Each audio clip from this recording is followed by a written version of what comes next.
늦가을의 스산한 바람이 서울 성수동의 낡은 골목길을 휘감을 때면 성일카센터의 셔터문 틈새로는 어김없이 희미한 기름 냄새와 함께 낮게 깔리는 공구 소리가 새어나왔다. 반세기 가까운 세월을 한자리에 버티고 서 있는 듯한 이 정비소는 번쩍이는 신식 건물들 사이에서 마치 잊혀진 시간의 섬처럼 존재했다. 녹슨 간판과 빛바랜 페인트는 이곳이 겪어온 풍상을 말해주는 듯했지만 그 안에는 여전히 분주한 일상과 뜨거운 열정이 숨 쉬고 있었다. 그 일상의 한가운데 그러나 가장자리에서 묵묵히 자신의 존재감을 드러내는 이가 있었으니 바로 박현우 씨였다. 그의 공식적인 직함은 환경미화원이었지만 그가 하는 일은 단순한 청소를 넘어선 어떤 경지에 있는 듯 보였다.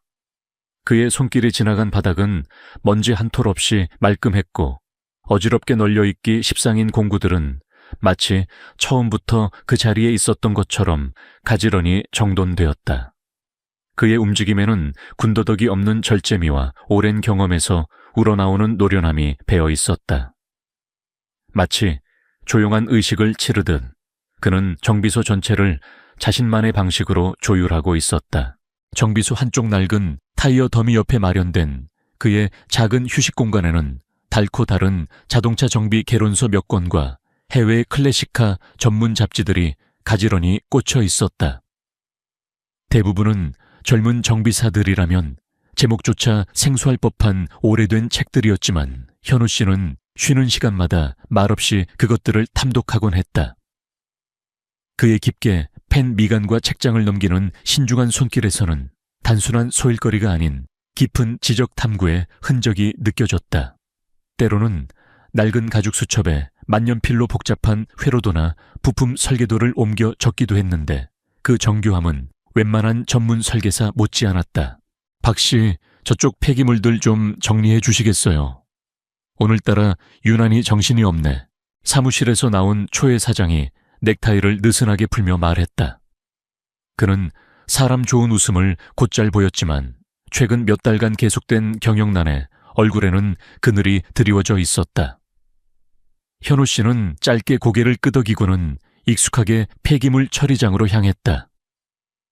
그의 표정은 언제나처럼 무덤덤했지만 그의 눈은 정비소 내부를 빠르게 훑었다. 리프트 위에는 국산 중형차가 올려져 있었고 젊은 김 기술부장을 비롯한 정비사 서너 명이 엔진룸에 머리를 맞대고 심각한 표정으로 논의 중이었다. 이거 아무래도 엔진 블록 자체에 크랙이 간 것 같은데 용접으로 될 수준이 아니야. 차주분께 뭐라고 말씀드려야 하나. 김 부장의 탄식 섞인 목소리가 현우 씨의 귀에도 어렴풋이 들렸다. 현우 씨의 눈썹이 아주 미세하게 꿈틀거렸다. 그가 듣기에는 엔진 소리가 단순히 블록 크랙으로 단정하기에는 미묘하게 다른 패턴을 보이고 있었다. 어쩌면 냉각 계통의 문제이거나 혹은 연료 분사 시스템의 정밀한 제어 불량일 수도 있었다. 하지만 그는 어떤 의견도 내비치지 않았다. 그의 역할은 쾌적한 작업 환경을 조성하는 것이었지 기술적인 문제에 참견하는 것이 아니었기 때문이다. 그에게도 한때는 엔진박이라는 별명으로 불리며 업계의 주목을 한몸에 받던 시절이 있었다. 어떤 난해한 기계적 결함도 그의 손을 거치면 마법처럼 해결되었고 특히 복원 불가능 판정을 받은 클래식카들이 그의 손에서 되살아날 때면 사람들은 경탄을 금치 못했다. 그러나 믿었던 동업자의 갑작스러운 배신과 연이은 사업 실패는 그를 한순간에 절망의 나락으로 밀어 넣었다. 모든 것을 잃고 빚만 떠하는 차에 세상과 단절되다시피 했던 그가 마지막으로 기댈 수 있었던 것은 아이러니하게도 그가 평생을 바쳐 사랑했던 자동차들이 있는 이곳 이름 없는 작은 정비소의 허드레실이었다. 그의 과묵함과 우직함은 때로 젊은 직원들의 오해를 사기도 했다. 그들은 현우 씨를 그저 과거에 뭔가 사연이 있는 듯한 말수가 적고 고집센 늙은이 정도로 치부하곤 했다. 아무도 그의 때 묻은 작업복 아래에 숨겨진 한때 세상을 호령했던 장인의 예리한 통찰력과 섬세한 기술을 눈치채지 못했다. 어쩌면 현우 씨 스스로도 그 빛나던 시절의 기억을 애써 봉인하고 있는지도 몰랐다. 과거의 영광은 현재의 초라함을 더욱 아프게 할 뿐이었으니까. 어느덧 해가 서쪽으로 기울며 정비소 창문으로 길게 그림자를 드리웠다. 소란스럽던 작업장의 소음도 하나둘 잦아들기 시작했다. 현우 씨는 마지막으로 바닥에 떨어진 작은 너트 하나까지 세심하게 쓸어 담고 공구들이 제자리에 있는지 다시 한번 확인했다. 그의 시선이 한쪽 벽에 걸린 낡은 액자 속 젊은 시절 환하게 웃고 있는 자신의 모습에 아주 잠깐 머물렀다. 액자 속의 그는 자신이 설계한 경주용 자동차 옆에서 트로피를 들고 있었다. 찰나의 순간이었지만 그의 눈빛에는 깊은 회한과 함께 아직 꺼지지 않은 불씨 같은 것이 스쳐 지나갔다. 퇴근 시간이 임박하자 최 사장이 현우 씨에게 다가와 어깨를 툭툭 두드렸다. 박 씨, 오늘도 수고 많았어요. 요즘 통 힘든 일만 생기는데 박 씨가 꼼꼼하게 뒤를 봐주니 그나마 돌아갑니다. 별 말씀을요, 사장님. 제가 할 일을 하는 것뿐입니다. 현우 씨는 희미하게 웃으며 대답했다. 작업복을 갈아입고 정비소를 나서는 그의 발걸음은 여느 때처럼 조용하고 규칙적이었다. 그의 등 뒤로 끼익 하는 낡은 셔터문 닫히는 소리가 낮게 울렸다. 집으로 향하는 버스 안창 밖으로 빠르게 스쳐 지나가는 도시의 불빛들은 현란했지만 그의 마음은 차분하게 가라앉아 있었다. 하지만 그날 밤 현우 씨는 좀처럼 잠을 이루지 못했다.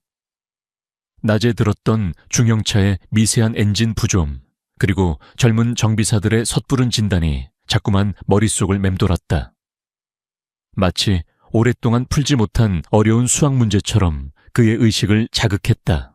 그리고 며칠 후 정비소에는 심상치 않은 기운이 감돌기 시작했다. 서울 시내의 웬만한 유명 정비소는 다 거쳤지만 도무지 해결에 실마리조차 찾지 못한 특별한 손님이 이곳 성일카센터를 찾아올 것이라는 소문이 파다했다. 젊은 정비사들은 전설처럼 떠도는 그 차에 대한 이야기로 술렁였고 최 사장은 기대와 불안이 뒤섞인 표정으로 연신 담배만 태워댔다. 현우 씨는 여전히 아무 말 없이 묵묵히 청소 도구를 움직였다. 하지만 그의 귀는 그 어느 때보다 예민하게 모든 소리를 빨아들이고 있었다. 그의 가슴 가장 깊은 곳, 오랫동안 차갑게 식어있던 무언가가 아주 천천히, 그러나 분명하게 다시 맥동하기 시작하고 있었다. 마치 겨울잠에서 깨어난 거대한 곰처럼 그림자 속에 웅크리고 있던 거장이 세상의 부름을 예감하고 있는 듯 했다. 아직은 희미한 전조였지만 성수동의 낡은 정비소에는 거대한 변화의 바람이 불어오고 있었다. 그 바람의 중심에 박현우 씨가 서 있었다. 며칠 동안 성일카센터 주변을 떠돌던 심상찮은 소문은 어느 맑은 가을날 오후 현실로 그 모습을 드러냈다. 정비소 앞길 저편에서부터 들려오는 독특한 엔진 소리에 일하던 모든 이들의 동작이 순간적으로 멎었다. 그것은 분명 강력한 심장을 가진 고성능 차량의 배기음이었으나 어딘가 모르게 거칠고 불안정하여 듣는 이로 하여금 위태로움을 느끼게 했다. 마치 잘 조련되지 않은 야생마가 마지막 힘을 다해 울부짖는 듯한 소리였다. 이윽고 성일카센터 입구로 미끄러지듯 들어선 것은 한눈에 봐도 예사롭지 않은 포스를 풍기는 클래식 자동차였다. 칠흑같이 검은색 보디에 날렵한 유선형 디자인 보닛 위로 솟아오른 공기 흡입구는 이 차가 보통 내기가 아님을 과시하는 듯했다. 1960년대 후반을 풍미했던 아메리칸 머슬카의 대명사 포드 머스탱이었다. 세월의 흔적을 거의 찾아볼 수 없을 만큼 완벽하게 관리된 외관이었지만 간헐적으로 차체를 뒤흔드는 미세한 경련과 억지로 쥐어짜는 듯한 엔진음은 이 검은 야수가 심각한 내상을 앓고 있음을 여실히 보여주었다. 균열된 전설이라는 표현이 이보다 더 어울릴 수는 없었다. 운전석 문이 열리고 그림자처럼 한 남자가 차에서 내렸다. 그는 값비싼 맞춤 정장을 티끌 하나 없이 소화하고 있었으며 냉철한 지성이 번뜩이는 눈빛은 주변을 압도하는 카리스마를 뿜어냈다. 강태준 회장. 대한민국 경제계의 젊은 거물이자 소문난 클래식카 애호가로 알려진 인물이었다. 그의 얼굴에는 여러 정비소를 전전하며 얻은 듯한 깊은 피로감과 함께 마지막 희망을 걸어보려는 듯한 절박함이 복잡하게 얽혀 있었다. 사장님 안에 계십니까? 이야기 좀 나눌 수 있을까요? 그의 목소리는 낮고 차분했지만 그 안에 담긴 무게감은 정비소 전체의 공기를 순식간에 바꾸어 놓았다. 최 사장은 버선발로 뛰어나오다시피 하며 강태준을 맞이했다. 평소에 능글맞던 모습은 온데간데 없고 잔뜩 긴장한 기색이 역력했다. 아이고, 강 회장님, 이렇게 누추한 곳까지 직접 왕림해 주실 줄은 몰랐습니다. 말씀은 익히 전에 들었습니다만 최 사장은 과도하게 정중한 태도로 말을 흐렸다. 김 기술부장을 비롯한 다른 정비사들은 마치 진귀한 구경거리라도 생긴 듯 강태준과 그의 머스탱에서 눈을 떼지 못했다. 오직 박현우 씨만이 평소처럼 자신의 구역에서 묵묵히 청소 도구를 움직이고 있었지만 그의 예리한 귀는 이미 머스탱이 내뿜는 미세한 소리 하나하나를 분석하고 있었다. 강태준은 최 사장의 부산스러운 안내에도 아랑곳하지 않고 곧장 자신의 차를 가리켰다. 보시는 그대로입니다, 최 사장님. 이 차 살릴 수 있겠습니까? 국내에서 이름 좀 있다는 곳은 모조리 다녀봤지만 결과는 보시다시피입니다. 어떤 이는 엔진을 드러내야 한다고 하고 어떤 이는 부품이 없어 수리가 불가능하다고 하더군요. 솔직히 말해 이제는 거의 포기 상태입니다. 그의 말에는 체념과 분노 그리고 희미한 기대감이 뒤섞여 있었다. 그는 머스탱의 보닛을 마치 소중한 연인을 어루만지듯 부드럽게 쓸어내렸다. 이 차는 제 젊은 시절의 꿈이자 아버지와의 마지막 약속이기도 합니다. 단순한 고철덩어리가 아니란 말입니다. 최 사장님, 성일 카센터라면 뭔가 다를 거라는 마지막 믿음 하나로 이곳까지 왔습니다. 부디 그의 눈빛은 간절했다. 하지만 그 간절함 뒤에는 만약 이곳마저 자신을 실망시킨다면 더 이상의 자비는 없으리라는 냉정한 경고 또한 숨겨져 있었다. 최 사장은 자신도 모르게 마른 침을 꿀꺽 삼켰다. 회장님, 저희 성일카센터를 너무 과분하게 평가해 주시는 것 같습니다만. 그래도 저희 김 부장이 국내에서는 보기 드문 실력자입니다. 김 부장 어서 회장님 차 좀 살펴봐드려. 최 사장은 다급하게 김 부장에게 눈짓을 보냈다. 김 부장은 잔뜩 긴장한 표정으로 머스탱 앞으로 나섰다. 그는 마치 의사가 환자를 진찰하듯 신중하게 차의 이곳저곳을 살펴보고 엔진룸을 열어 한참 동안 들여다보았다. 그러나 그의 표정은 시간이 갈수록 어두워져만 갔다. 엔진의 진동이 매우 불규칙하고 특히 저속 RPM 구간에서 심한 노킹 현상이 나타나는군요. 흡배기 라인에도 문제가 있는 것 같고 점화 타이밍도 완전히 틀어져 있습니다. 전반적으로 손봐야 할 곳이 한두 군데가 아닌 것 같습니다, 회장님. 김 부장은 자신이 아는 모든 전문 용어를 동원하며 상황의 심각성을 애둘러 표현했지만 그것은 결국 매우 어렵다는 말의 다른 표현일 뿐이었다. 강태준의 미간에 깊은 골이 패였다. 그래서 고칠 수 있다는 겁니까? 없다는 겁니까? 그런 애매한 진단은 다른 곳에서도 충분히 들었습니다. 저는 지금 구체적인 해결책을 원합니다, 김 부장님. 강태준의 목소리가 싸늘하게 가라앉았다. 김 부장은 식은땀을 흘리며 우물쭈물했다. 저희가 최선을 다해보겠습니다만 워낙 희귀한 모델이고 연식도 오래되어서 부품 수급부터가 만만치 않을 겁니다. 시간도 상당히 소요될 것으로 예상됩니다. 역시나였다. 강태준의 입가의 실망과 냉소가 뒤섞인 표정이 스쳐 지나갔다. 시간은 딱 열흘 드리겠습니다. 열흘 안에 이 차가 다시 심장을 뛰게 만들 수 있다면 보수는 원하는 만큼 드리겠습니다. 필요한 부품이 있다면 전 세계 어디에서든 구해 오도록 지원하지요. 하지만 열흘 뒤에도 지금과 같다면 이 차는 그대로 폐차장으로 보낼 생각입니다. 제 인내심도 이제 바닥을 드러내고 있으니까요. 그의 선언은 단호했다. 열흘. 성일카센터의 모든 기술력과 명예를 걸어야 하는 시간이었다. 최 사장과 김 부장은 사색이 된 채 서로의 얼굴만 쳐다볼 뿐이었다. 강태준은 더 이상 미련 없다는 듯 차 키를 최 사장에게 던지듯 건네고는 정비소 구석에서 묵묵히 자신의 존재를 지우고 있던 박현우 씨를 무심결에 지나치듯 바라보았다. 그의 시선에는 어떤 특별한 의미도 담겨 있지 않은 듯했지만 그 찰나의 순간 현우 씨는 강태준의 흔들리는 눈동자 속에서 절박한 구조 신호를 읽어냈다. 그것은 단순한 차주와 정비사 간의 관계를 넘어선 한 인간이 자신의 분신과도 같은 존재를 살리고자 하는 처절한 외침이었다. 현우 씨는 황급히 고개를 숙여 시선을 피했다. 그러나 그의 심장은 이미 쿵쾅거리기 시작했다. 저 머스탱의 불안정한 숨결 엔진 내부에서 들려오는 미세한 마찰음 배기가스에서 느껴지는 희미한 오일 타는 냄새까지. 그의 모든 감각이 살아나 저 검은 야수의 상태를 분석하고 있었다. 이것은 단순한 노후화나 부품 고장의 문제가 아니었다. 보다 근본적이고 복합적인 마치 고도의 지능을 가진 존재가 교묘하게 숨겨놓은 퍼즐과도 같은 문제였다.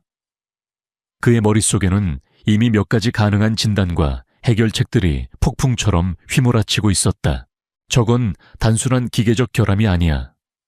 전자제어 시스템과의 충돌 혹은 아주 미세한 배선 누락일 수도 있어.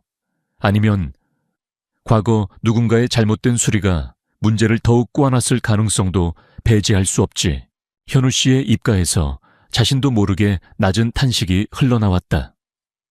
그의 손은 여전히 빗자루를 잡고 있었지만 그의 영혼은 이미 저 차가운 엔진 속으로 들어가 보이지 않는 회로를 더듬고 있었다.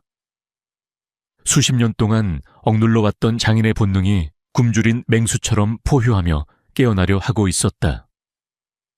그러나 현실의 벽은 너무나도 높고 견고했다. 그는 그저 이름 없는 청소부일 뿐 저 아름다운 괴물에게 다가갈 어떠한 명분도 자격도 없었다. 강태준은 매서운 눈빛으로 정비소 전체를 한번 쓱 훑어보고는 더 이상 말없이 수행비서와 함께 정비소를 빠져나갔다. 그가 남기고 간 것은 값비싼 자동차 한 대와 함께 감당하기 힘든 무게의 기대감, 그리고 실패에 대한 공포였다. 와, 저 차 진짜 장난 아니다. 영화에서나 보던 건데. 근데 김 부장님 진짜 열흘 안에 가능하겠어요. 저거 잘못 건드렸다가 우리 카센터 문 닫는 거 아니에요. 한 젊은 정비사가 걱정스러운 목소리로 속삭였다. 김 부장은 애써 태연한 척 헛기침을 하며 말했다. 야, 걱정 붙들어 매. 이 바닥에서 잔뼈가 굵은 이 김 부장님이 괜히 있는 줄 알아. 너희는 그냥 내가 어떻게 명찰을 살려내는지 구경이나 잘 하라고. 하지만 그의 이마에 맺힌 식은땀은 그의 말이 허세임을 증명해주고 있었다. 최 사장은 이미 담배 한 개비를 다 태우고 새 담배에 불을 붙이며 깊은 시름에 잠겼다. 검은색 머스탱은 그렇게 성일카센터의 가장 깊숙한 곳, 마치 특별병동의 중환자처럼 리프트 위에 안치되었다. 정비소의 모든 조명이 꺼지고 어둠이 내린 시간 박현우 씨는 퇴근 준비를 하다 말고 발길을 돌려 머스탱 앞으로 다가섰다. 달빛만이 창문을 통해 희미하게 차체를 비추고 있었다. 그는 조심스럽게 손을 뻗어 차가운 강철 본인 위에 얹었다. 그러자 마치 차가 살아있는 생명체처럼 그의 손바닥을 통해 미약한 진동과 함께 뜨거운 열망이 전해져 오는 듯했다. 제발 나를 다시 달리게 해줘. 마치 환청처럼 그러나 너무나도 선명하게 그의 뇌리에 박히는 목소리였다. 현우 씨는 자신의 거칠어진 손을 힘없이 내려다보았다. 한때는 기적을 만들어냈던 이 손이 지금은 아무것도 할 수 없다는 무력감에 그는 가슴이 미어지는 듯했다. 그는 무거운 한숨을 내쉬며 발길을 돌렸다. 성수동의 밤거리는 화려한 불빛들로 반짝였지만 그의 마음은 칠흑 같은 어둠 속에 잠겨 있었다. 전설적인 머스탱은 차가운 정비소 안에서 고통스러운 시간을 보내고 있었고 그 고통을 이해하고 치유할 수 있는 유일한 존재는 깊은 고뇌 속에서 밤을 지새우고 있었다. 열흘이라는 시간은 잔인하게 흘러가기 시작했고 그 끝에는 영광 혹은 파멸이라는 극단적인 결과만이 기다리고 있을 터였다. 그리고 그 운명의 저울추는 아직 그림자 속에 가려진 한 남자의 손에 달려 있었다. 강태준 회장이 검은 머스탱을 남기고 떠난 후 성일카 센터에는 저눈마저 감도는 듯한 긴장감이 맴돌았다. 열흘이라는 시간은 생각보다 빠르게 흘러가기 시작했고 김 기술부장을 필두로 한 정비팀은 머스탱에 매달려 연일 밤 늦게까지 사투를 벌였다. 각종 최신 진단 장비가 동원되었고 가능한 모든 경우의 수를 따져가며 부품을 교체하고 점검했지만 머스탱은 좀처럼 마음을 열지 않았다. 간헐적으로 터져나오던 불안정한 엔진음은 때로는 더욱 심하게 요동쳤고 어떤 날은 아예 시동조차 걸리지 않아 정비사들을 절망에 빠뜨렸다. 김 부장은 자존심을 걸고 문제 해결에 매달렸지만 시간이 흐를수록 그의 얼굴에는 초조함과 당혹감이 짙어져 갔다.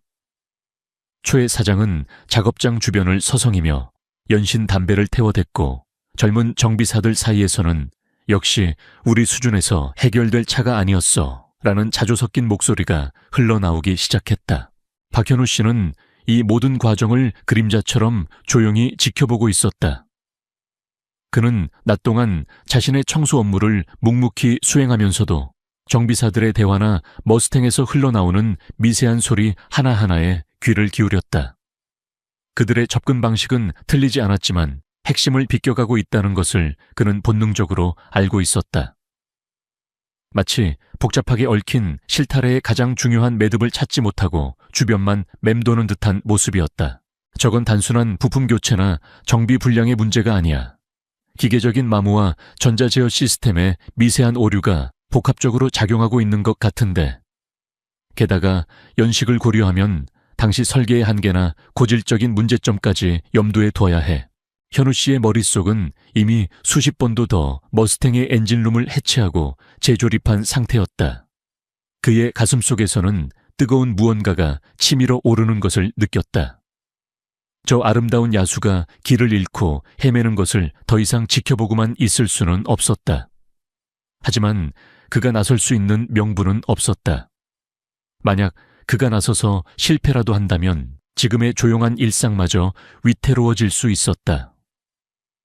오랜 시간 동안 그를 짓눌러 왔던 과거의 상처와 현실의 무력감이 그의 발목을 잡았다.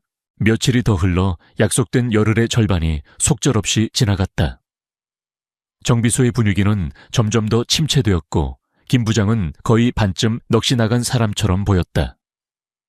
그날 밤도 정비사들은 별다른 소득 없이 지친 몸을 이끌고 퇴근했고 최 사장은 마지막까지 남아 깊은 한숨과 함께 굳게 닫힌 셔터 문을 내려 잠갔다. 정비소 안에 완전한 정적이 찾아왔다. 비상등만이 희미하게 빛나며 거대한 기계들과 공구들의 음산한 그림자를 드리우고 있었다. 박현우 씨는 퇴근한 척 정비소 뒷문 근처에 작은 창고에 몸을 숨기고 있었다. 그의 심장은 불안과 기대감으로 세차게 뛰고 있었다.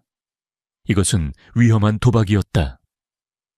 하지만 그의 마음속 깊은 곳에서 울려 퍼지는 엔진의 노래, 그 슬프고도 아름다운 선율을 외면할 수 없었다.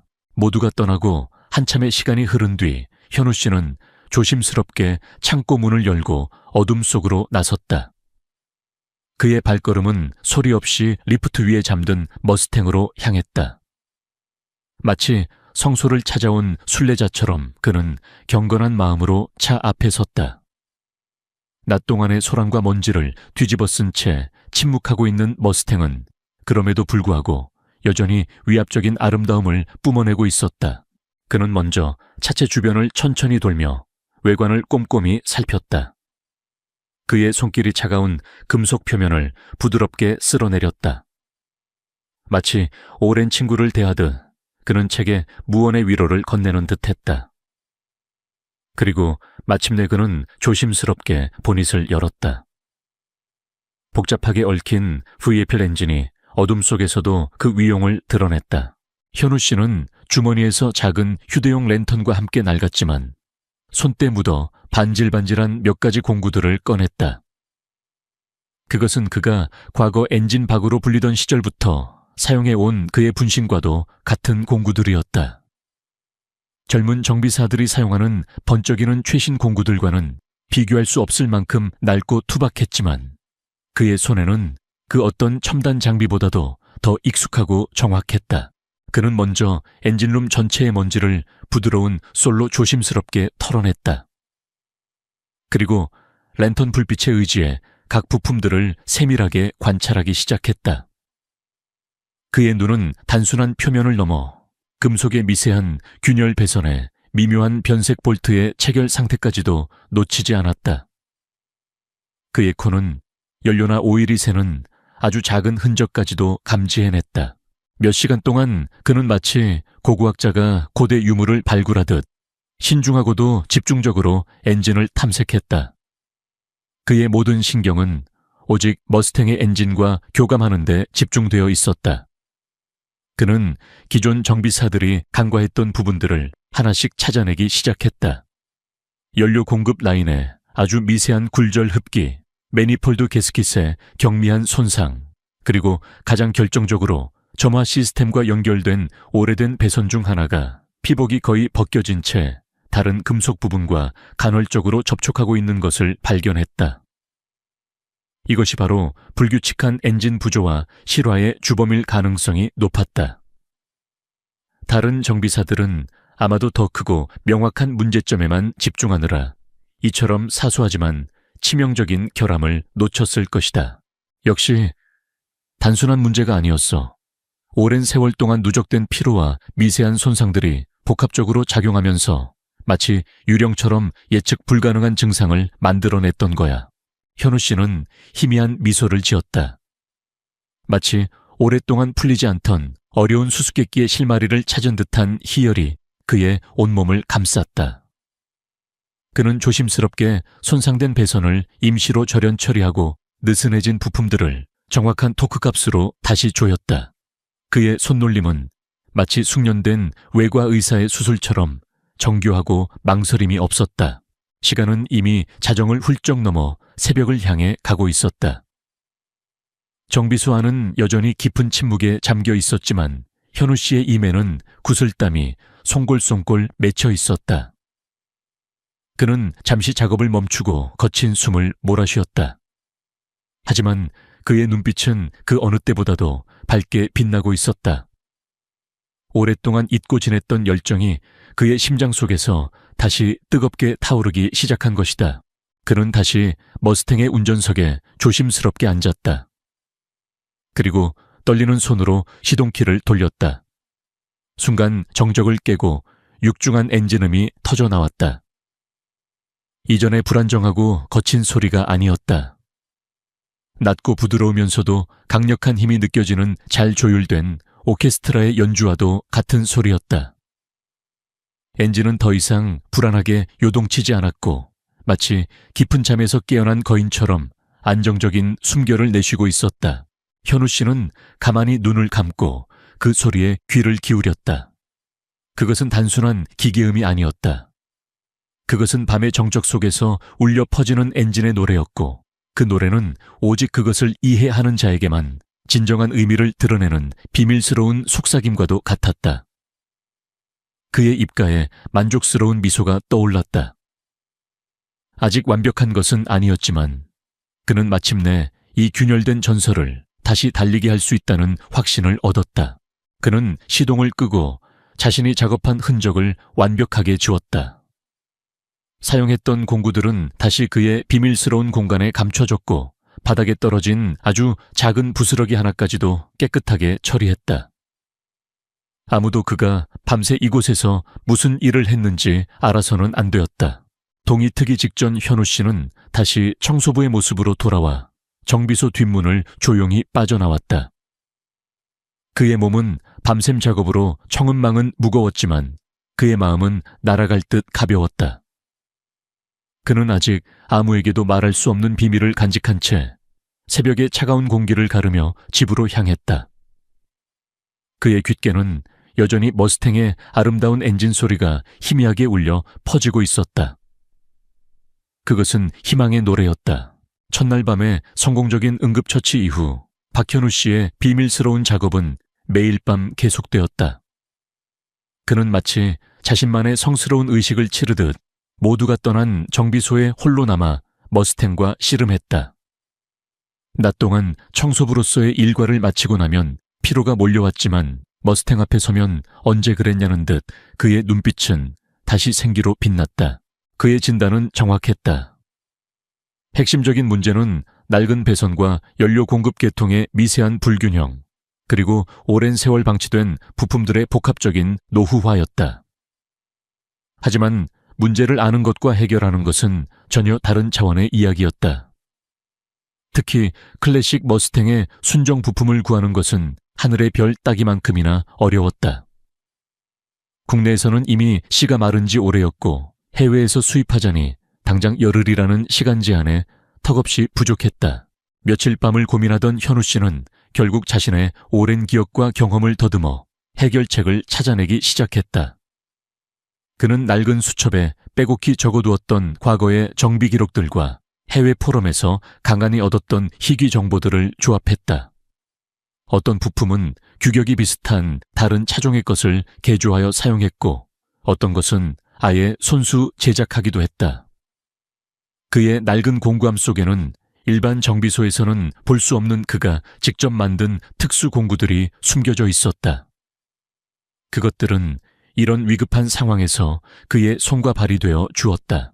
한 번은 결정적인 연료 필터 부품을 구하지 못해 애를 태우던 중 그는 문득 오래전 폐차장에서 발견했던 고장난 외제차의 부품 하나를 떠올렸다. 새벽녘 그는 몰래 정비소 창고 깊숙한 곳을 뒤져 먼지 속에 파묻혀 있던 그 부품을 찾아냈다. 크기는 달랐지만 내부 구조는 놀랍도록 유사했다. 그는 몇 시간 동안 줄과 용접기를 사용해 그것을 머스탱에 맞게 개조했고 마침내 기적처럼 연료 공급이 정상으로 돌아왔을 때 그의 입계는 오랜만에 환한 웃음이 떠올랐다. 하지만 그의 비밀스러운 작업은 늘 아슬아슬한 긴장감 속에서 이루어졌다. 한 번은 최 사장이 밤늦게 잊은 서류를 가지러 정비소에 들르는 바람에 하마터면 모든 것이 발각될 뻔했다. 현우 씨는 순식간에 머스탱의 보닛을 닫고 어둠 속에 몸을 숨겼고 최 사장이 사무실 불을 켜는 순간 그의 심장은 터질 듯이 뛰었다. 다행히 최 사장은 작업장 쪽은 돌아보지도 않고 서류만 챙겨 나갔지만 현우 씨는 한동안 가슴을 쓸어내려야 했다.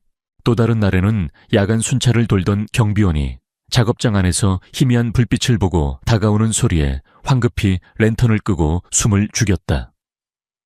그의 등 뒤로 식은땀이 흘렀다. 경비원은 잠시 문틈으로 안을 살피더니 별다른 이상이 없다고 판단했는지 이내 발길을 돌렸다. 매 순간이 살얼음판을 걷는 듯 위태로웠지만 현우 씨는 멈출 수 없었다. 머스탱의 엔진 소리가 하루가 다르게 안정되어 가는 것을 느끼는 것이 그에게는 무엇과도 바꿀 수 없는 희열이었기 때문이다. 그러던 중 정비소의 젊은 막내 정비사인 민수 씨가 미묘한 변화를 감지하기 시작했다. 민수는 아직 경험은 부족했지만 눈썰미가 좋고 호기심이 많은 청년이었다. 그는 낮 동안 김 부장과 함께 머스탱을 점검하면서 어딘가 조금씩 차 상태가 나아지고 있다는 느낌을 받았다.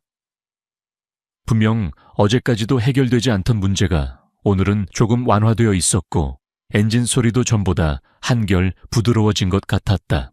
부장님 혹시 어제 저희 퇴근하고 나서 누가 이 차 만졌습니까? 뭔가 조금 달라진 것 같은데요.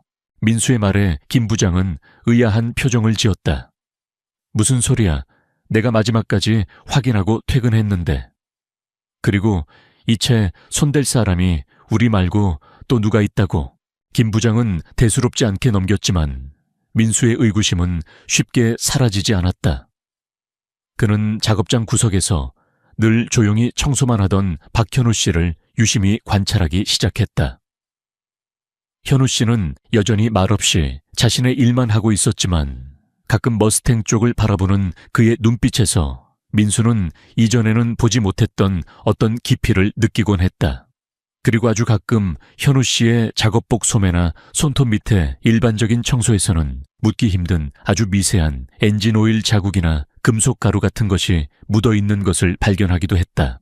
시간은 무심하게 흘러 강태준 회장이 약속한 열흘의 마지막 날이 코앞으로 다가왔다.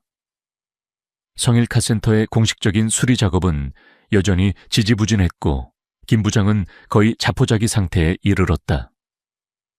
최 사장의 얼굴에는 수심이 가득했고 정비소 전체는 무거운 패배감에 휩싸여 있었다. 하지만 그들 모르게 밤의 장막 뒤에서는 기적이 조금씩 만들어지고 있었다.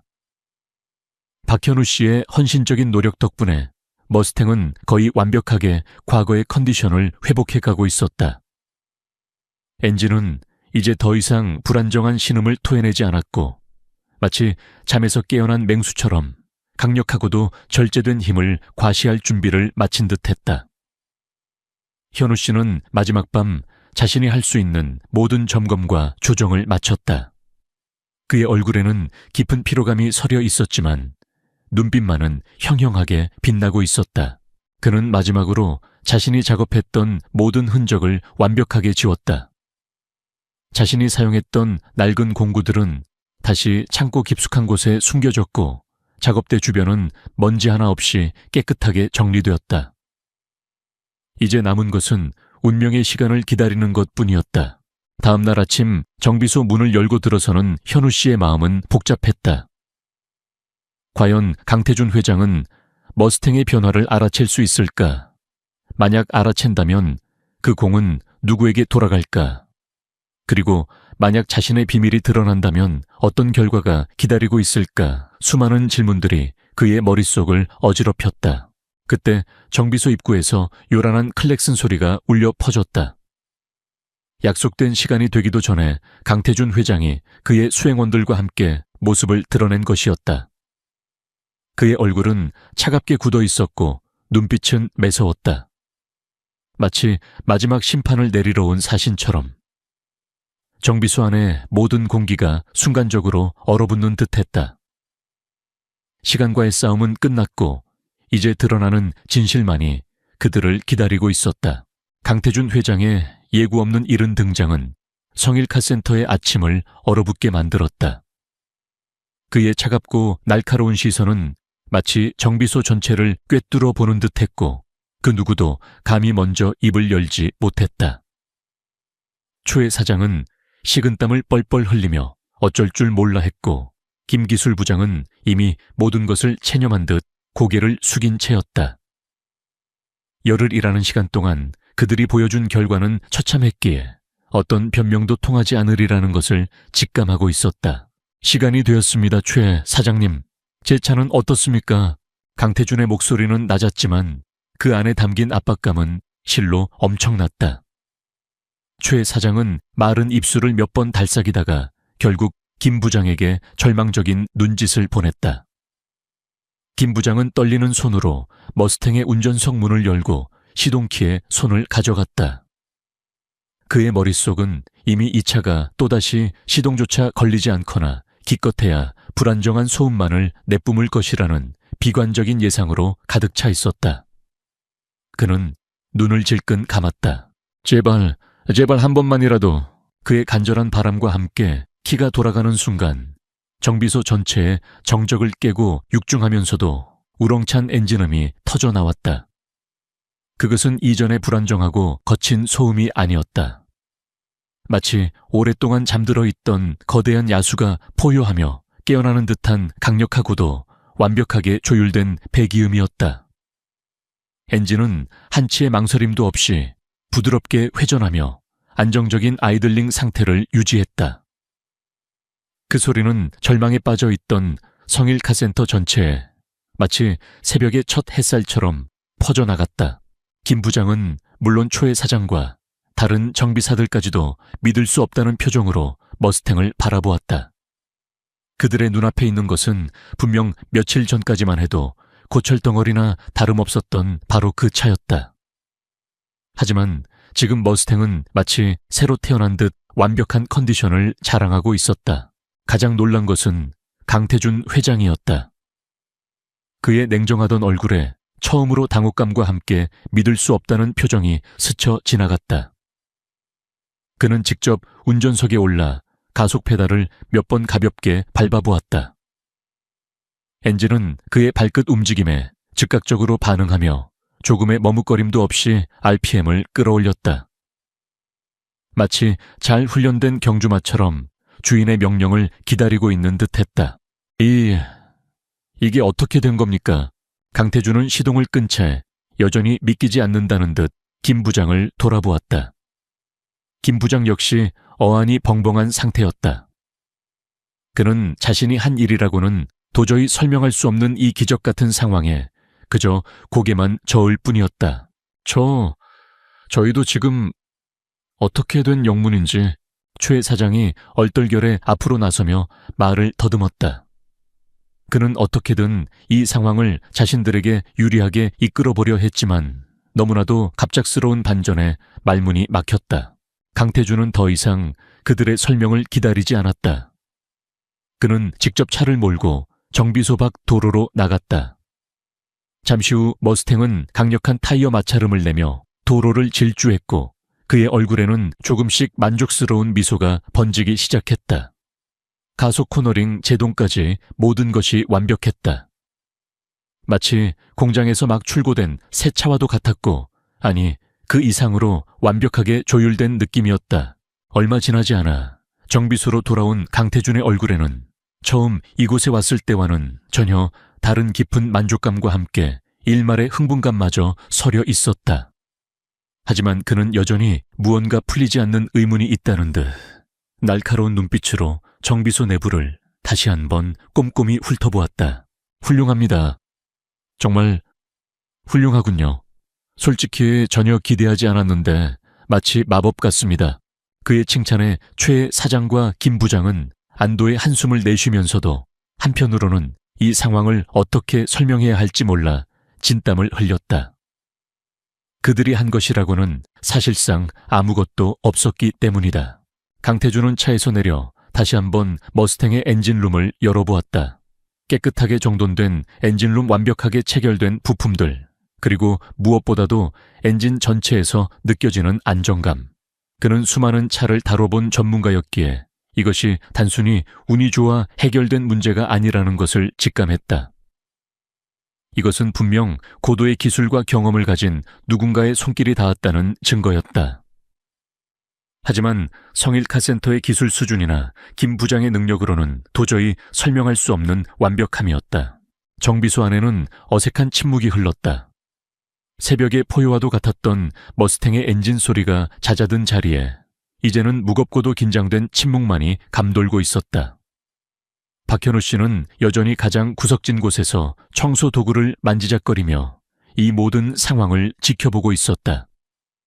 그의 심장은 여전히 세차게 뛰고 있었지만 그의 얼굴에는 어떤 감정도 드러나지 않았다. 그는 마치 이 모든 일과 아무런 관련이 없는 사람처럼 혹은 이미 모든 결과를 예견한 현자처럼 고요했다. 강태준의 시선이 문득 조용히 서 있는 박현우 씨에게로 향했다. 그의 허름한 작업복 기름때 묻은 손, 그리고 나이 들어 보이는 평범한 외모. 하지만 그의 눈빛은 어딘가 달랐다. 모든 것을 초월한 듯한 그 깊고 고요한 눈빛에서 강태준은 아주 미세한 그러나 분명한 어떤 확신과 자부심의 그림자를 읽어냈다. 최 사장님, 이 차를 직접 수리한 분은 정말 김 부장님이 맞습니까? 강태준의 갑작스러운 질문에 최 사장과 김 부장의 얼굴이 하얗게 질렸다. 그들의 머릿속이 복잡하게 얽히기 시작했다. 진실을 말해야 할까? 아니면 이 기적 같은 결과를 자신들의 공으로 돌려야 할까? 하지만 강태준의 예리한 시선은 그 어떤 거짓말도 용납하지 않을 것처럼 보였다. 침묵이 흐르는 가운데 정비소 막내 민수의 시선이 조심스럽게 박현우 씨에게로 향했다. 그는 지난 며칠간 현우 씨 주변에서 느껴졌던 미묘한 변화들과 오늘 아침 유난히 피곤해 보이면서도 어딘가 홀가분해 보였던 현우 씨의 표정을 떠올렸다. 그리고 그의 마음속에서 하나의 의심이 확신으로 바뀌기 시작했다. 드러나는 진실의 순간이 바로 코앞까지 다가와 있었다. 강태준 회장의 직설적인 질문은 성일 카센터의 얼어붙은 공기를 더욱 싸늘하게 만들었다. 이 차를 직접 수리한 분은 정말 김 부장님이 맞습니까? 그의 목소리는 낮았지만 그 안에 담긴 의심의 무게는 최 사장과 김 부장의 어깨를 강하게 짓눌렀다. 최 사장은 순간적으로 할 말을 잃고 눈알만 굴렸다. 옆에 선 김 부장은 이미 사색이 되어 입술조차 제대로 움직이지 못했다. 그들의 머릿속은 하얗게 비어버린 듯했고 어떻게든 이 위기를 모면해야 한다는 생각만이 가득했다. 하지만 강태준의 매서운 눈빛은 그 어떤 어설픈 변명이나 거짓말도 용납하지 않을 기세였다.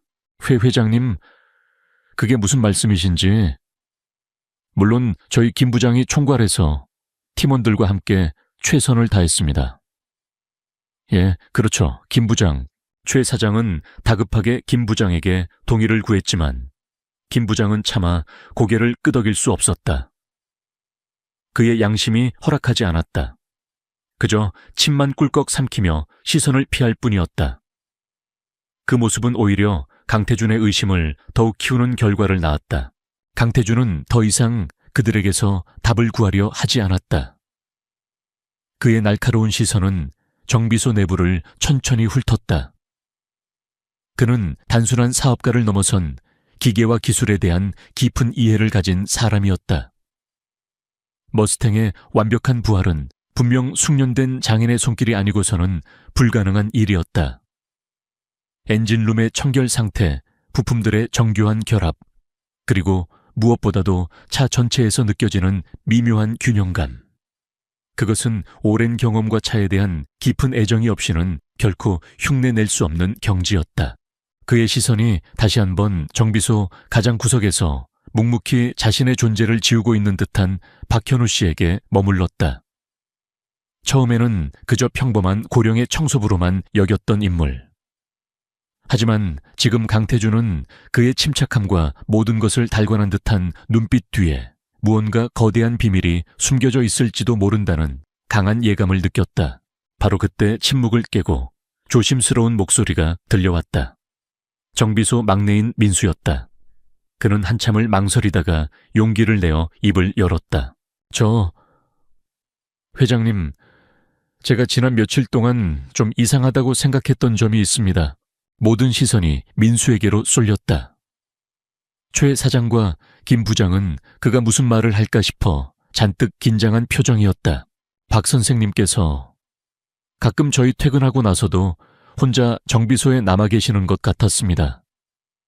그리고 얼마 전에는 박 선생님 작업복에서 평소에는 잘 안 쓰시는 종류의 오일 냄새가 희미하게 났던 것 같기도 하고요. 결정적으로 머스탱 상태가 조금씩 좋아지기 시작한 시점이 박 선생님께서 야간에 혼자 계셨던 날들 다음 날 아침이었던 것 같습니다. 민수의 말은 조심스러웠지만 그 내용은 폭탄과도 같았다. 최 사장의 얼굴은 하얗게 질렸고 김 부장은 아예 고개를 떨구었다. 강태준의 눈빛은 순간 번뜩였다. 모든 퍼즐 조각이 하나로 맞춰지는 듯한 느낌이었다. 그는 천천히 박현우 씨에게로 다가갔다. 최고급 수트를 입은 재벌 총수와 허름한 작업복 차림의 늙은 청소부. 어울리지 않는 두 사람의 만남이었지만 그 사이에는 보이지 않는 팽팽한 긴장감이 흘렀다. 박현우 씨, 맞으십니까? 강태준이 물었다. 그의 목소리는 의외로 부드러웠지만 그 안에는 상대의 속을 꿰뚫어 보려는 듯한 예리함이 담겨 있었다. 현우 씨는 천천히 고개를 들어 그를 바라보았다. 그의 눈빛은 여전히 평온했지만 아주 미세하게 흔들리고 있었다. 네, 그렇습니다. 혹시 과거에 자동차 정비 관련 일을 하신 경험이 있으십니까? 특히 클래식 카나, 특수 차량 정비 같은. 강태준의 질문은 핵심을 찌르고 있었다. 현우 씨는 잠시 침묵했다.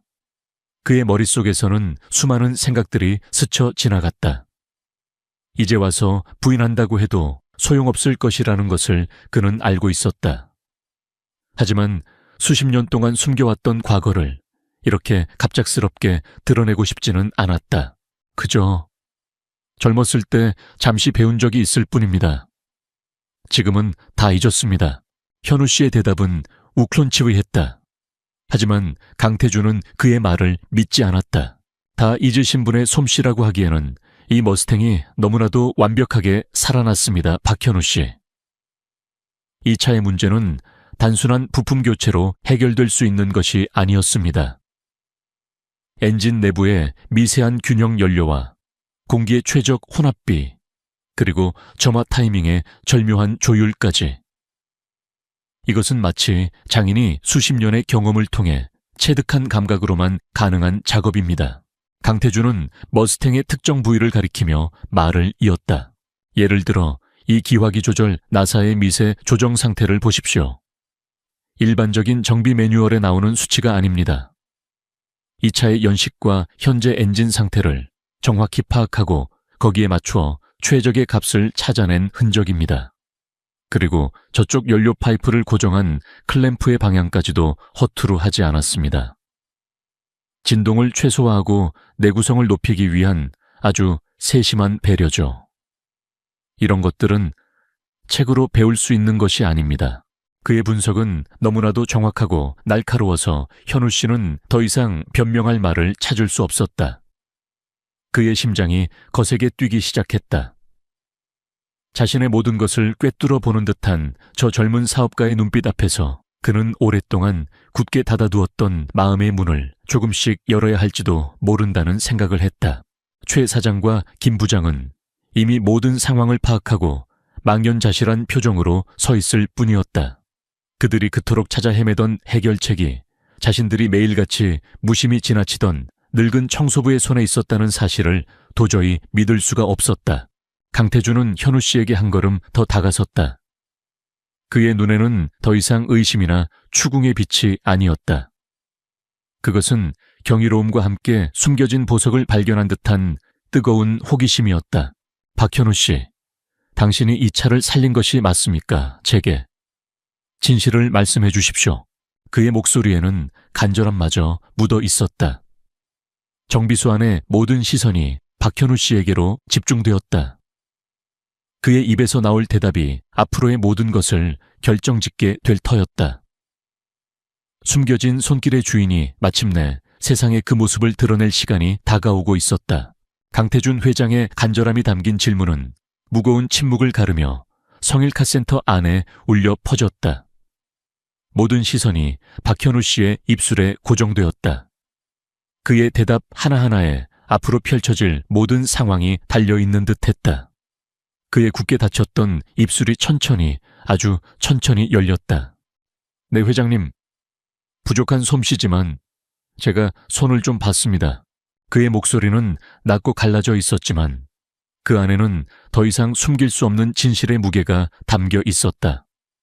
그 한마디는 마치 마법의 주문처럼 정비소 안에 모든 것을 바꿔놓았다. 최 사장은 믿을 수 없다는 듯 휘청거렸고 김 기술부장은 죄인처럼 고개를 더욱 깊이 숙였다. 막내 정비사 민수는 경외감과 흥분이 뒤섞인 눈빛으로 현우 씨를 바라보았다. 현우 씨는 담담하게 말을 이었다.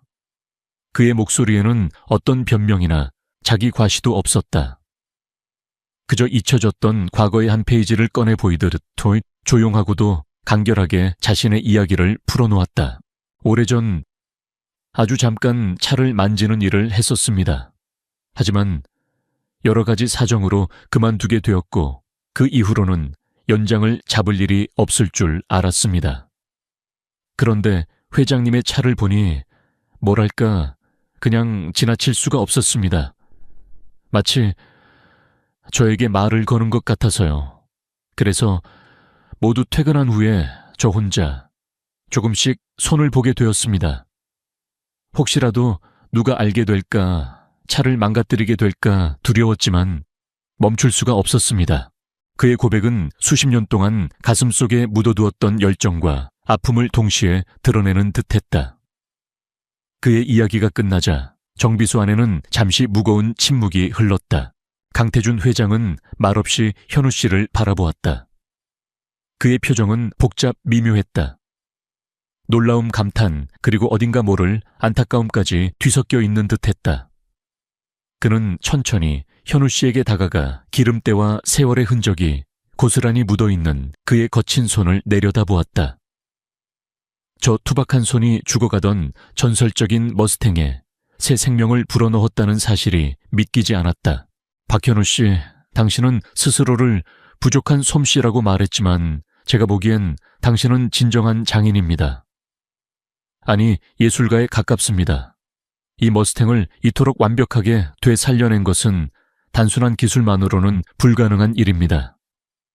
차에 대한 깊은 이해와 애정, 그리고 무엇보다도 포기하지 않는 열정이 있었기에 가능한 결과입니다. 강태준의 목소리에는 진심에서 우러나오는 존경심이 가득했다. 그는 잠시 숨을 고른 뒤 모두를 놀라게 할 만한 제안을 꺼냈다. 박현우 씨, 제가 당신께 한 가지 제안을 드려도 되겠습니까? 현우 씨는 의아한 눈빛으로 그를 바라보았다.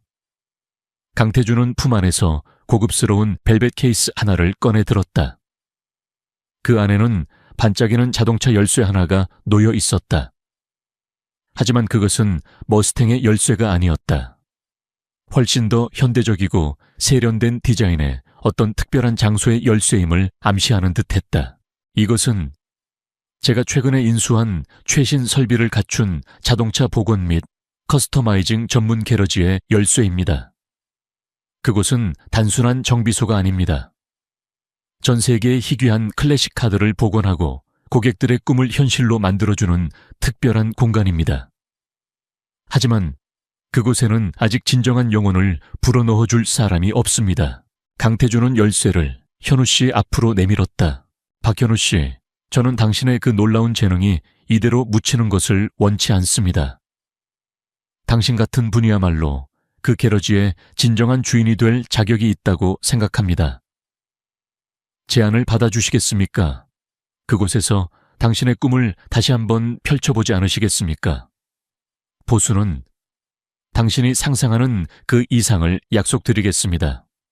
이것은 단순한 고용 제안이 아닙니다. 저와 함께 새로운 전설을 만들어갈 파트너가 되어주시길 부탁드리는 겁니다. $1,000,000짜리 게러지의 열쇠. 강태준의 말은 그 자리에 있던 모든 사람들을 충격에 빠뜨렸다. 최 사장과 김 부장은 입을 다물지 못했고 민수는 존경과 부러움이 가득한 눈으로 현우 씨와 강태준을 번갈아 쳐다보았다. 박현우 씨 자신도 믿을 수 없다는 표정이었다. 그의 눈동자가 세차게 흔들렸다. 수십 년 동안 청소부로 살아오면서 다시는 차를 만질 수 없을 것이라고 자신의 꿈은 이미 끝났다고 생각하며 살아왔던 그였다. 그런데 지금 그의 눈앞에 믿을 수 없는 기회가 펼쳐진 것이었다. 그는 떨리는 손으로 열쇠를 받아 들었다. 차가운 금속의 감촉이 그의 손바닥을 통해 심장까지 전해지는 듯했다. 그의 눈가에 뜨거운 것이 차오르기 시작했다. 그것은 슬픔의 눈물이 아니었다. 수십 년 동안 억눌러왔던 감격과 환희, 그리고 새로운 시작에 대한 희망이 뒤섞인 눈물이었다. 회장님, 제가 정말 이런 엄청난 기회를 받아도 되는 것인지 모르겠습니다. 그의 목소리는 떨리고 있었다. 강태준은 부드러운 미소와 함께 그의 어깨를 가볍게 두드렸다. 박현우 씨, 당신은 충분히 그럴 자격이 있습니다. 아니, 그 이상의 가치를 지닌 분입니다. 당신의 손길이 닿으면 쇳덩어리도 영혼을 갖게 됩니다. 저는 그것을 제 눈으로 확인했습니다. 잠시 동안 현우 씨는 아무 말도 하지 못했다. 그의 가슴 속에서는 만감이 교차했다. 과거의 아픈 기억, 현재에 믿기지 않는 현실, 그리고 앞으로 펼쳐질지도 모르는 미래. 하지만 그의 마음은 이미 결정되어 있었다.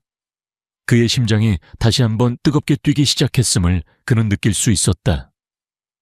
그것은 마치 처음 자동차 핸들을 잡았을 때의 그 설렘과도 같았다. 마침내 그는 굳은 결심이 선 표정으로 강태준을 바라보았다. 그의 눈에는 더 이상 두려움이나 망설임이 없었다. 오직 꺼지지 않는 열정과 새로운 도전에 대한 기대감만이 빛나고 있었다. 회장님, 부족한 저에게 이런 엄청난 기회를 주셔서 정말 감사합니다. 만약 회장님께서 저를 믿어주신다면 제 남은 인생을 걸고 한번 도전해 보겠습니다. 그의 대답에 강태준의 얼굴에 환한 미소가 떠올랐다. 그는 현우 씨의 손을 힘껏 잡았다. 두 사람의 손이 맞잡히는 순간 성일카센터의 낡은 공간 안에서 새로운 역사가 시작되고 있었다. 숨겨진 손길의 주인이 마침내 세상 밖으로 나와 100만 달러짜리 열쇠와 함께 자신의 두 번째 인생을 향한 시동을 걸 준비를 마친 것이었다. 박현우 씨가 강태준 회장의 제안을 받아들이는 순간 성일카센터의 낡은 공기는 새로운 가능성으로 술렁였다. 최 사장과 김기술 부장은 복잡한 표정을 감추지 못했다. 그들의 눈에는 지난 시간 동안 현우 씨의 재능을 알아보지 못했던 자신들에 대한 깊은 후회와 함께 그의 새로운 출발에 대한 일말의 경외심이 서려 있었다. 특히 김 부장은 현우 씨에게 다가가 떨리는 목소리로 사과의 말을 건넸다. 박 선생님, 아니 박 기술 고문님, 정말 몰라 뵀습니다. 그동안 저희가 얼마나 큰 실수를 저질렀는지 부디 용서해 주십시오. 현우 씨는 그저 온화한 미소로 그의 어깨를 다독였다. 그의 마음속에는 이미 지난날의 서운함이나 원망은 남아있지 않았다. 오히려 이 모든 것이 새로운 시작을 위한 발판이 되었다는 생각에 감사함마저 느껴졌다. 막내 정비사 민수는 마치 자신의 일처럼 기뻐하며 현우 씨에게 축하의 인사를 건넸고 그의 눈에는 존경과 함께 언젠가 자신도 저런 장인이 되고 싶다는 열망이 빛나고 있었다. 며칠 후 현우 씨는 강태준 회장이 마련해준 새로운 게러지로 첫 출근을 했다. 서울 근교에 한적하면서도 접근성이 좋은 곳에 위치한 그곳은 밖에서 보기에는 평범한 건물 같았지만 내부는 상상을 초월하는 최첨단 시설로 가득 차 있었다. 넓고 쾌적한 작업 공간 3개 각국에서 수집된 희귀한 공구들과 진단 장비, 그리고 마치 박물관처럼 클래식 카들이 전시된 쇼룸까지. 그 모든 것이 오직 최고의 자동차 복원과 커스터마이징을 위해 설계된 공간이었다. 현우 씨는 잠시 할 말을 잃고 그 웅장하고도 정교한 공간을 둘러보았다. 낡고 기름때 묻었던 성일카센터와는 너무나도 다른 풍경이었다. 모든 것이 너무나 완벽해서 오히려 현실감이 느껴지지 않을 정도였다. 그의 마음 한구석에서는 과연 내가 이곳에서 잘 해낼 수 있을까 하는 작은 두려움도 고개를 들었지만 곧이어 그의 가슴을 채우는 것은 벅찬 감동과 새로운 도전에 대한 뜨거운 열정이었다. 강태준 회장은 직접 현우 씨를 안내하며 게러지의 구석구석을 소개했다. 그의 얼굴에는 현우 씨에 대한 깊은 신뢰와 기대감이 어려 있었다. 박 선생님, 이곳은 이제 당신의 공간입니다. 당신의 철학과 기술을 마음껏 펼치십시오. 저는 당신이 이곳에서 만들어낼 기적들을 믿어 의심치 않습니다. 필요한 것이 있다면 언제든 말씀하십시오. 아낌없이 지원하겠습니다. 그날부터 박현우 씨의 새로운 인생이 시작되었다. 그는 더 이상 허름한 작업복을 입은 청소부가 아니었다. 최고급 작업복을 갖춰 입고 수십 년간 잠들어 있던 자신의 모든 지식과 경험을 쏟아부어 전 세계의 명차들을 되살려냈다. 그의 손길이 닿을 때마다 낡고 병들었던 자동차들은 마치 마법처럼 빛나는 예술품으로 재탄생했다. 그의 명성은 빠르게 업계에 퍼져나갔고 사람들은 그를 강철의 영혼을 불어넣는 마이다스의 손이라 부르기 시작했다. 그는 혼자 일하지 않았다. 강태준 회장의 배려로 성일카센터의 젊은 정비사 민수도 그의 조수로 합류하게 되었다. 현우 씨는 민수에게 자신이 가진 모든 기술과 지혜를 아낌없이 전수했다. 마치 과거 자신이 젊은 시절 꿈꿨던 이상적인 스승의 모습처럼 그는 따뜻함과 엄격함을 겸비한 멘토가 되어주었다. 민수는 하루가 다르게 성장했고 그의 눈빛은 현우 씨를 향한 존경과 감사의 마음으로 가득했다. 가끔 강태준 회장이 게러지를 찾아와 현우 씨와 함께 커피를 마시며 자동차에 대한 이야기를 나누곤 했다. 이제 그들은 단순한 고용주와 피고용인의 관계를 넘어 서로의 꿈을 공유하고 존중하는 진정한 파트너이자 친구가 되어 있었다. 강태준은 현우 씨를 통해 돈으로는 살 수 없는 진정한 가치, 즉 장인 정신과 순수한 열정의 힘을 배웠고 현우 씨는 강태준을 통해 잃어버렸던 자신의 가치를 되찾고 새로운 꿈을 꿀 수 있게 되었다. 어느덧 시간은 흘러 현우 씨가 새로운 게러지에서 일하게 된 지도 1년이 지났다. 그 사이 그가 복원한 수많은 클래식 카들이 전 세계의 수집가들에게 찬사를 받았고 게러지는 명실상부 대한민국 최고의 자동차 복원 명가로 자리매김했다. 어느 늦은 밤 현우 씨는 홀로 작업등 아래에 서서 자신이 막 복원을 마친 은빛 에스턴 마틴을 바라보고 있었다. 완벽하게 되살아난 차체의 아름다운 곡선과 심장을 울리는 엔진 소리. 그는 가만히 차체에 손을 얹었다. 그의 거칠었던 손은 이제 수많은 명차를 어루만진 장인의 손길로 변해 있었지만 그 안에 담긴 자동차에 대한 순수한 사랑과 열정만은 예전 그대로였다. 그의 시선이 작업장 한쪽에 걸린 작은 액자로 향했다.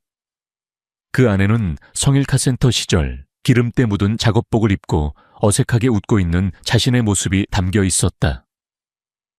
그리고 그 옆에는 지금 새로운 게러지에서 환하게 웃으며 민수와 어깨동무를 하고 있는 자신의 사진이 나란히 걸려 있었다. 두 사진 속의 시간은 달랐지만 그의 눈빛 속에 담긴 희망의 빛깔은 변함이 없었다. 박현우 씨는 조용히 미소 지었다. 인생은 때로 예기치 않은 순간에 놀라운 기회를 선물하기도 한다는 것을, 그리고 진정한 열정과 실력은 언젠가 반드시 그 가치를 인정받는다는 것을 그는 자신의 삶을 통해 증명해 보이고 있었다. 게러지의 밝은 작업등 아래 그의 새로운 전설은 이제 막 시작되고 있었다. 그리고 그 희망의 불빛은 절망 속에 있는 또 다른 누군가에게 용기와 영감을 주는 따뜻한 등대가 되어줄 것이었다. 그의 이야기는 그렇게 끝이 아닌 새로운 시작을 향해 계속해서 달려갈 터였다.